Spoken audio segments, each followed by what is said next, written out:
तेलंगाना के महकमा मौसमियात ने रियासत में आइंदा 3 दिनों तक गरज चमक और तेज हवाओं के साथ बारिश की पेशकयासी की है। महकमा ने कहा है कि 13 अक्टूबर तक रियासत के मुख्तलिफ अजला में बारिश हो सकती है।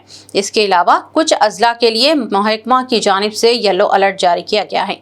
माहिर मौसमियात टी बालाजी ने पेशकयासी की है कि भदादे, कोत्तागुडम, खम्मम, महबूबाबाद और मुलगू अजला में हफ्ते की दोपहर से बारिशों का सिलसिला शुरू हो सकता है।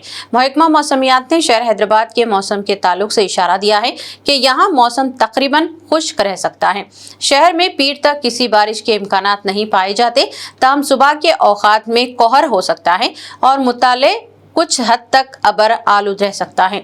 महकमा मौसमियात की जानिब से अवाम को मशवरा दिया गया है कि वो मौसमी हालात से बाखबर रहते हुए एहतियात से काम लें।